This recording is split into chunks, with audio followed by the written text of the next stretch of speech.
You can communicate to her, listen, when you talk to me and you criticize me, it makes me feel like you don't want me.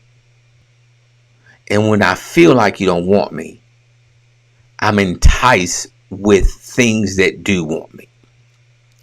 So people who deal with abandonment and neglect issues are uber excited when we feel we are needed.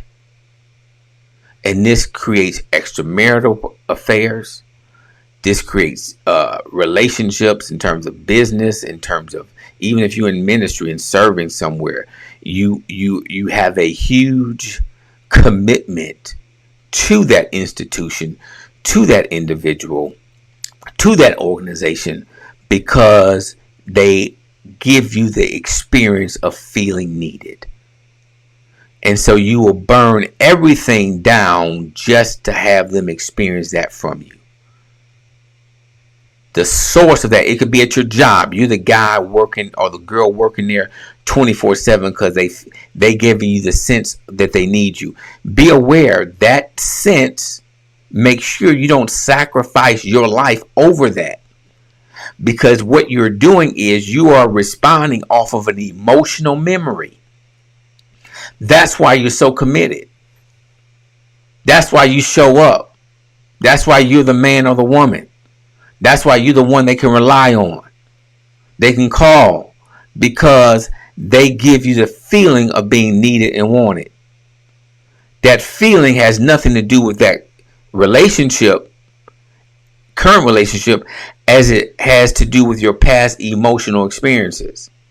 They've triggered an emotional experience in your life of feeling neglected, feeling abandoned. And when they give you that experience, you love it. And you have a loyalty to it, because the it is not the relationship. The it is the feeling. And so that's why you're so committed.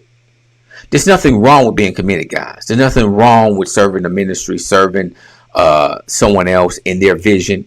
That's how we grow. That's how we learn. But understanding why you're doing it is everything. So that way you can rationalize when you are going too far.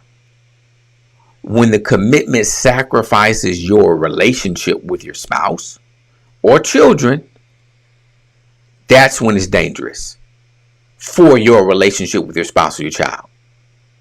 Because you are seeking and searching after something that's in your past. And you have to deal with your past.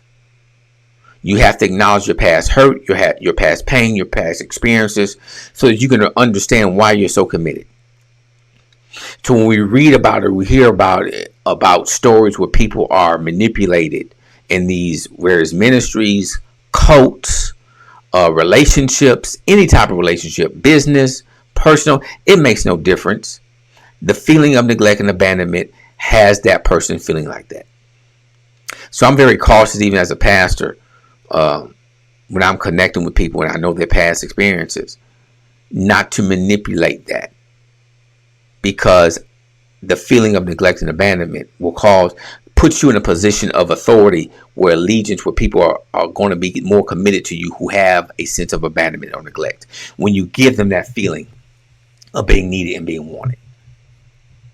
But when you understand that's your pain, that's calling you, that's pushing you, then you can approach it differently, and you can know what you're giving and why you're giving it versus blindly giving it. I hope that makes sense to you, because this is the position of power versus being in a position of being victimized or manipulated. When you understand why you're there, when you can understand, I'm here, I know I'm here committing, I know what's tickling me is this feeling of neglect, and they're fulfilling it right now. Right? And so when you understand that, you can communicate that to yourself first. And that process will help you navigate decisions of why you're doing what you say you're doing. Some of us believe it's God's call, speaking from a Christian perspective. Some of us believe this person needs us in this relationship. That's why we're there. and they can't survive without us, and nothing can be further from the truth. But to be open and honest as to why you are in the relationship, sacrificing everything over this experience, coming to grips with I deal with neglect, I deal with abandonment. That's why I'm so enthralled and excited when someone communicates the need for me. When you can see that clearly for yourself, you're in the driver's seat. When you don't see that, someone else is driving for you. And that's dangerous.